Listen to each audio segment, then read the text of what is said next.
But for us, if you would, turn to Luke 19. Luke 19. And if you haven't been here, we've been going alphabetically through the chapters with chapter 1 being a letter A all the way, and chapter 19 would be a letter S. And so it is, I talked to my mom and I said, you got to know what this is going to be. It's a letter S. You got to know. And she's like, I don't know, sycamore? And I said, think about it. And then when I said short man, she's like, oh yeah, that makes sense. All right, so short man, we're talking about a short man. No, we're not talking about me. But when you think about this story is all about being lost. And being lost can be rather frightening. I know that it brings out fear, it brings out anxiety, it brings out uncertainness. And for me, I remember a time, and it kind of goes back to a time, if you've been here in Beeville a long time, you know exactly the store I'm talking about because you probably were in this store at once or twice. But I remember the department store Wieners. And I remember going there, and they had all these clothes and all, and I went into the middle of the rack. Because that's what you do. Little kids are going in the middle of the rack because it's pretty cool. You go in there and it's just you. You got all these clothes and you got no one. And it's your own little fort that you built out of clothes. And so I remember just going to different ones. Well, one time in particular I did that. And I don't know. Mom must have thought I was behind somewhere, or she was like, I need a break. And so she was glad that I wasn't around. So she takes off. And all of a sudden, I don't hear Mom saying, Michael, where are you? And I'm thinking, that's not a good sound. Silence. And so I go through, I'm looking around, I walk all the way around, and I don't even see her. I'm thinking, oh man, well, I am a short man at this point, I'm a short little boy, and I don't even know where she's at. And I can't peer over and see, which would have been a very easy solution. And I was scared. And I was really nervous because all of a sudden, I will never find my mom again. That's the way I felt. And that's what every little kid feels. Because you know the feeling. If you've gotten lost and stuff, yeah. I remember one time being left at the church building. I think they did that on purpose. And it was lunchtime and I was really hungry. I didn't do that again. And of course it was my fault. You should have been in the car. Well, can't you count the heads? There's only 2 of us kids. Anyway, that's besides the point. But the real point is when you're lost, it's a scary feeling. It's an insecure feeling. And it's one that's going to bring fear. And I don't think that most people realize they're lost and that they need to be found. And here is a man that we're using the letter S for, short man. And he is a sinner. And there are some major things wrong in his life. And so I'm going to read the text 1 through 10 of chapter 19. And it says, he entered Jericho and was passing through. And behold, there was a man named Zacchaeus. And he was a chief tax collector and was rich. He was seeking to see who Jesus was. But on the account of the crowd, he could not because he was small in stature. So he ran ahead and climbed up on a sycamore tree to see him, for he was about to pass that way. And when Jesus came to the place, he looked up and said to him, Zacchaeus, hurry and come down, for I must stay at your house today. So he hurried and came down and received him joyfully. And when they saw it, they all grumbled. He has gone into the guest of a man who is a sinner. And Zacchaeus stood and said to the Lord, behold, half of the goods I give to the poor. And if I have defrauded anyone for anything, I'll restore it fourfold. And Jesus said to him, today salvation has come to this house, since he is also a son of Abraham. For the Son of Man came to seek and save the lost. And so there's a whole lot of amazing things that take place here. Because if you were with us last week, we talked about a man, a rich man. This man, he was wealthy. He had some questions. What must I do to inherit eternal salvation? He was told, give up everything and give it to the poor and come follow me. And this man loved his riches more than he loved Jesus. He loved something more than he loved Christ. And he walked away, and it says in verse 23 of chapter 18, the only man that we have a record account that walks away extremely sad as he left Jesus. opposite today. In chapter 19, we have an opposite. So you look in verse 7, it says this man's a sinner. So we know this man's a sinner. It talks about in verse 2, it says his name was Zacchaeus. So just getting a little description of this man. What's interesting is Zacchaeus, it means the name actually means pure one, or means just one, or righteous one. So he's anything at this time when he meets Jesus, he's anything but pure and righteous and just. But that's what his name means. And it says he was a chief tax collector and was rich. Now Jericho was a wealthy area. And so this would be a great place, a prime location for him to be able to get taxes from folks because there was a lot of wealth. The other aspect is he's a chief tax collector. Now, we don't see that phrase chief tax collector anywhere else. So I don't know, and historians aren't sure if it's a person that's over several tax collectors where he's getting a percentage off of them as well. Or if he's just over a region, we just don't know. But we do know it's a position of power. It's a chief tax collector. And so with that, while he is a chief tax collector, he is wealthy. Everybody in the community, because this is in the area where you have Jews living, everyone thinks he's a sinner because he would be considered a traitor. Back then, as you probably well know, you have a tax collector and Romans, you're working for the Romans, you're working for the people that are oppressing you. And so he's working with them, with this government that has taken over their country. So with that, they say this is how much of the taxes we need. So he's supposed to collect that. Anything else above is his salary. So you can imagine a motivated person. You know, if I need a bump in salary, I'm just coming to Abram and I'm going to tax him more. And so then I can get more money. It says he was rich. So obviously he was making quite a bit off the people there. He had the protection of the Romans, but they looked at him as a traitor. He was not one of them. And keep that in mind because that's going to come back a little bit later. And so with this, we have this man, we have the sinner, Zacchaeus. And letter A, the first point, it says he talks about his aim. Because each one of these is going to be something different. Here it is, his aim is the first thing we see in verse 3. In verse 3, he was wanting to see who Jesus was.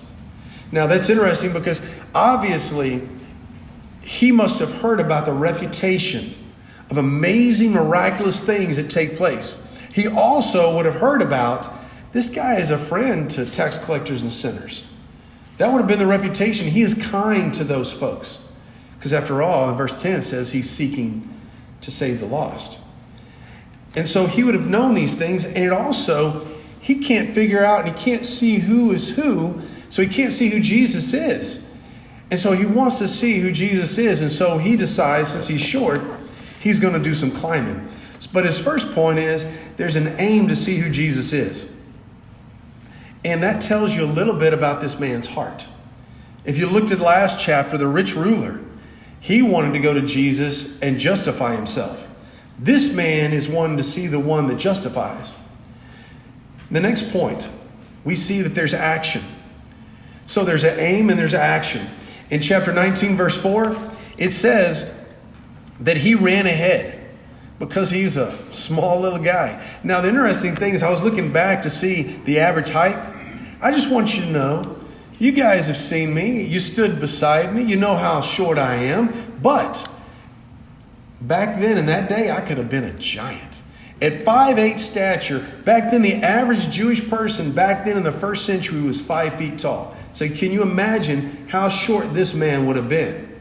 This man would have been a tiny little man. And so, yeah, you're starting to look at me a little different, aren't you now? So he was small and he couldn't see. And so now it goes and it says in verse 4, he runs ahead. Now, this is a person that's desirous. He's putting his, some people have an aim of doing something. I've seen a lot of people say they want to be a pro athlete, but they don't do anything about it. They don't work out. I'm going to be a pro though. And they don't do anything. They think that someone's just going to come to their house and say, hey, I think you're the guy that we want. You're 4 foot tall and we want you in the NBA. So here it is. Here, he runs ahead. He puts action in. He runs ahead And it says he climbs. He climbs this tree. And he's looking just to see him. Can you imagine the desire just to see Jesus? Can you imagine if you'd have been there that day and you see the crowd coming through? Because the next thing that we're going to read in this chapter is he's going to be going into Jerusalem. This is what you could look at and you could see his death march. He's coming through your town and he's going to die down the road. And so as he's coming through, can you imagine what you would have told your kids and your grandkids that you'd have seen the Christ coming in all his glory and splendor? And he looked just like an average person walking through. But everybody was mobbed around him. And there was this one little man. It was amazing that he went up and he was so anxious to see him. We didn't think much of him, but he was so anxious to see him. He runs ahead, he climbs this tree, and he's looking out. And all of a sudden, there's an attitude about him that's totally different. Because remember, he's a chief, right? So if you would have been there among him and him coming up to your house, man, there's some power behind him because he's got the Roman power. He's got authority to be able to tell you, I need this much.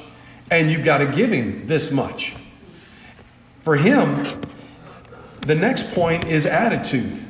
So it's an aim, it's an action, and there's an attitude. Because when Jesus sees him, it says he hurries down. It was haste. He's not messing around like when you have a kid that's been climbing and playing in the tree, and you hurry up, it's supper, and you're like, and they don't want to come down. And they're just kind of messing around, acting like they can't climb down, but they climbed up. And all of a sudden, they're just kind of, but if you'd have told that kid, hey, we got some ice cream here, whoo, man. I mean, we're hasting, coming down. So he hurried. There wasn't hesitation like, give me just a second because I've got a little shade going on here. He doesn't say anything like that. When Jesus says it, he does it.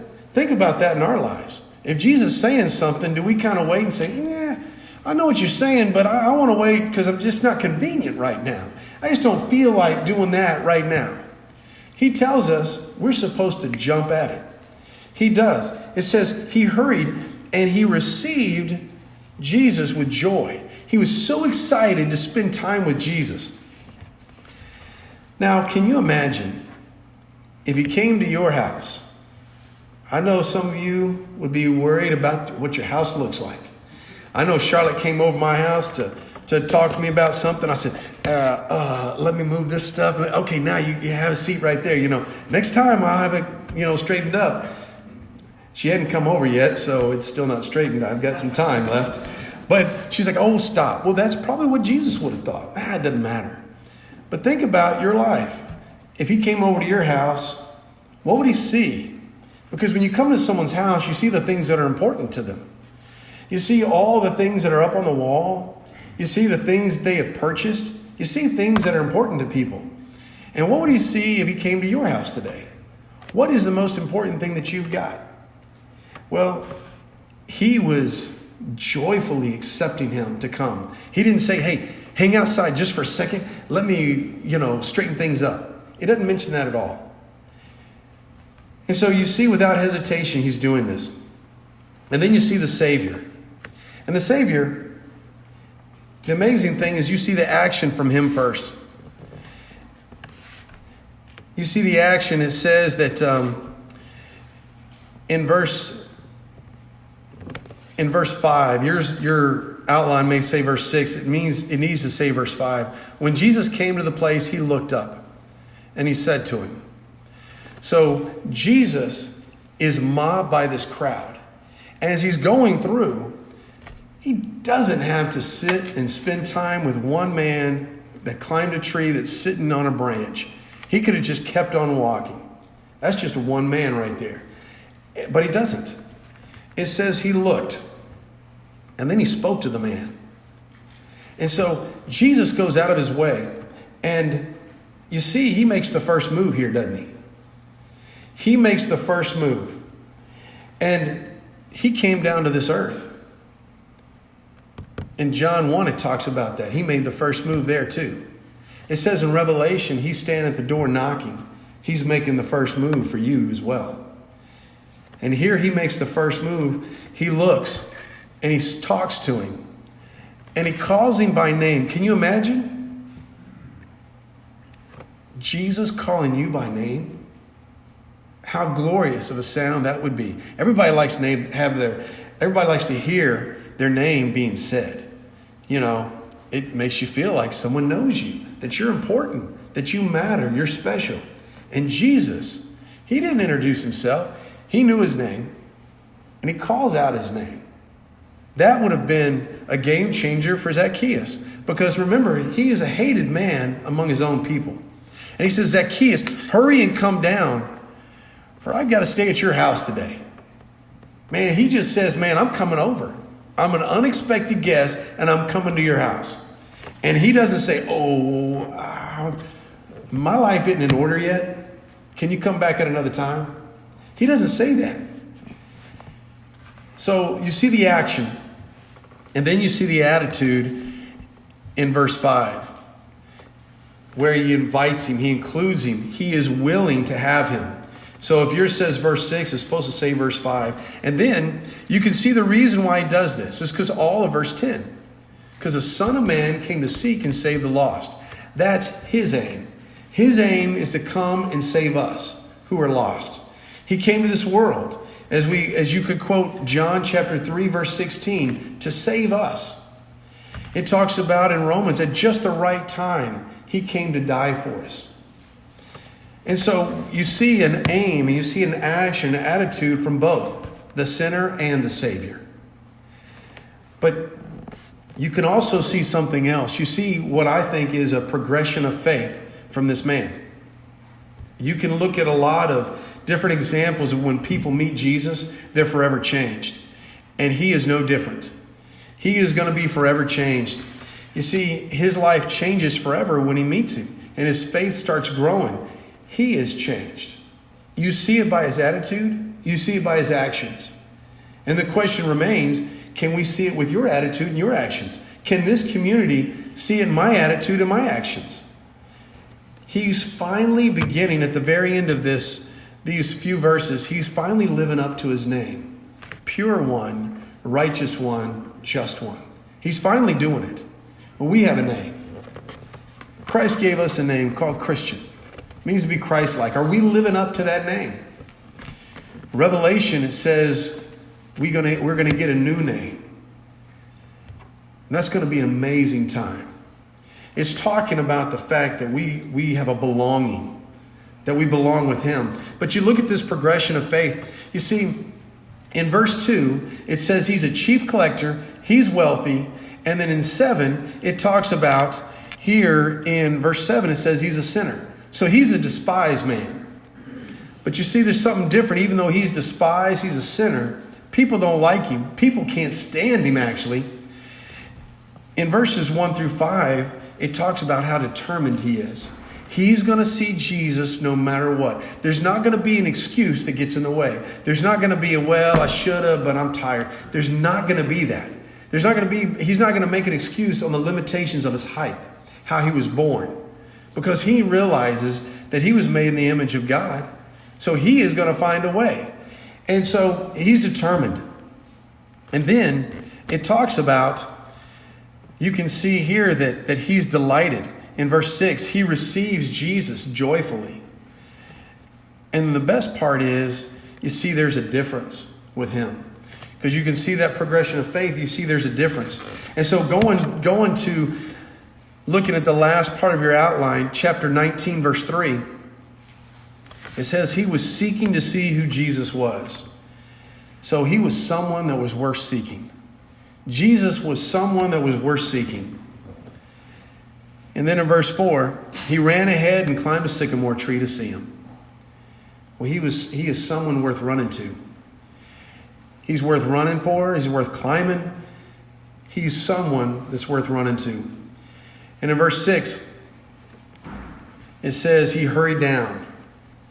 He's someone that's worth obeying. When Jesus said, hey, you need to come down. I'm coming to your house today. He hastily makes his way down that tree. He is someone worth obeying. He was worth seeking, He's worth putting some action into it. We're worth climbing and running for. And now he's worth obeying.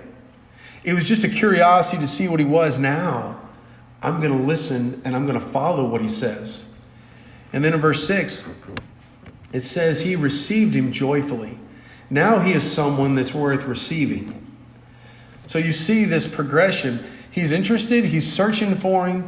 He's willing to go the extra mile to see him. Now, when he's given a commandment, he obeys.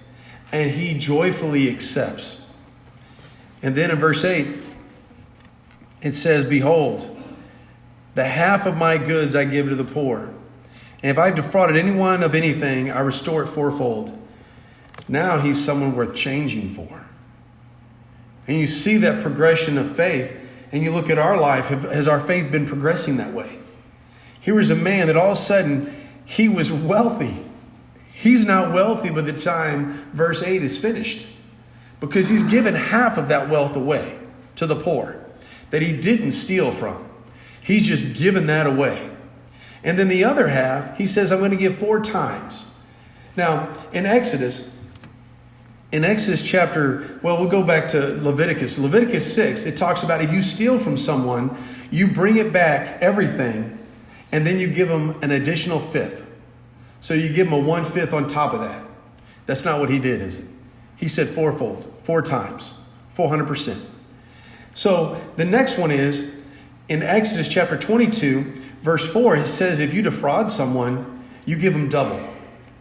That's not what he did. He gave fourfold, 400%, 4 times. But in Exodus 22, verse 1, it says if you've wrongfully taken something, if you've stolen something, 1 sheep, you're going to give 4 sheep. That's what he did. He said, if I have done this, those people I've cheated, they're not just going to get it all back plus a 5th. They're not going to get double. They're going to get 4 times what I took from them. Now, this is a man that's willing to put action into his faith. He's willing to show there's a change of heart. The one man last chapter was a good man. Everybody felt like him. He kept all these commandments from his youth. He was a good person. Everybody in the community would have accepted him and would have thought he's a great person. This guy, no one thinks that. No one thinks he is despised. He's rejected by his own people. And here he is with the biggest heart and the biggest change saying, I understand what I've done. Now, can you imagine what that visit would have been like? Can you imagine the discussion that they would have had? Because something about being with Jesus changed his life. And you think about the time when you get to spend with Jesus in his word. It will change your life. It's amazing how we've got the words of life right here and we don't open them. We've got the secret to life right here. We've got everything we need to have life and godliness right here. He talks about that. Peter says, you've been given everything for life and godliness. There's nothing else that we need. It's just this right here. And you spend some time with Jesus, and it's going to be obvious. The apostles, when they looked at him and said, man, you can tell they spent time with Jesus. You're just different. And when you read and you see how he reacts and how he responds, you can't help but fall in love with the man. And if you fall in love with him, you can't help but change for him. And if you change for him, you can't help but help others change. And so the charge for us is to seek and to change and to show others how. That's what Jesus came. He came to seek and save that which was lost. And for us, he says in verse 9, Jesus said to him, today salvation has come to this house, since he also is a son of Abraham. Now, he was a Jew, so physically he is a son of Abraham. But he's talking spiritually, because there's not only belief, but there's obedience tied with it. And so here he has said something, or he has done something that the rich man, the rich young ruler, couldn't do. Here he is giving it all away because he's found something more precious and more special. Well, For us, we're supposed to be walking in his steps. There's supposed to be a change. There's supposed to be an obvious difference between us and the rest of the world. It's about winning souls. It's about seeking lost. Because if you're honest with yourself, you remember when you were lost. And if you're in that state where you're struggling right now, you understand that's not a great place to be. And you want to help other people be confident in their faith. And so Christ, he's looking for that non-Christian. He's looking for that lost one. And we need to be looking for those opportunities. Here we have a man who is limited in height, but his spirit was unbounded. I mean, it was unbound. He could do all these things through Christ who gave him the strength. So he can give up these things. He can go through and give up all this stuff because what he found in Christ is a whole lot better. So I got to ask you, what's holding you back? What's the difference between you? Which one are you? Are you the rich young ruler? Or are you Zacchaeus, the chief collector? Because if there's something holding you back and something more important than God, then you're still that rich young ruler. And Zacchaeus understood and had the wisdom to understand what he had right then. I can't imagine that conversation, how that would have gone. And I can't imagine what he'd have told his kids about that conversation. And then he'd have been trying to convince them. And then their grandkids. And then all those around. This man would have been a changed man forever. This would have been the only beloved tax collector. It doesn't matter your position. It doesn't matter the power you have, the prestige that you wield. It doesn't matter any of those things. The lost are lost, and they need us. And if you're one that's not right with God, God's asking you, I need to come and stay with you. I hope that you realize where you're at and which one you are, and you're honest with yourself. Because if you're honest with yourself, man, this church, man, we'd love to help you. And I'll tell you, there's different times in my life when it's easy to let other things get in the way. And it's easy to be that rich young ruler. And we forget about this Zacchaeus fella. We always talk because the first thing we think about, yeah, he's short. That's it. We don't think about the big spirit he had. Man, he was so willing to give and do extra and go above and beyond. We need to be that kind of person. So if that's not you and you're more that rich young ruler, let us start praying for you. And if you're not a child of God, here it says he was a son of Abraham. Now, to be a son of Abraham spiritually, that means you've got to obey him.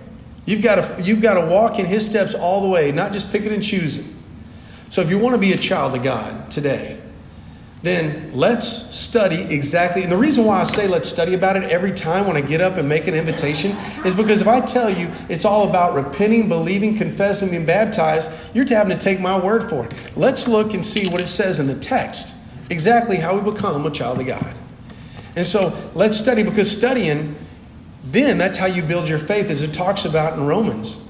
So that's what it's all about, is building our faith. So then in turn, we know exactly what we're doing when we're following his steps. But if you're not a child, let us know so we can be studying with you as well. But whatever your need, please don't hesitate and don't wait another day. There was a man's life that was changed forever in this book. And I've known plenty of other people whose lives are changed forever by reading this book. I'm hoping there's one more that's willing to change today. Please come on, stand and sing.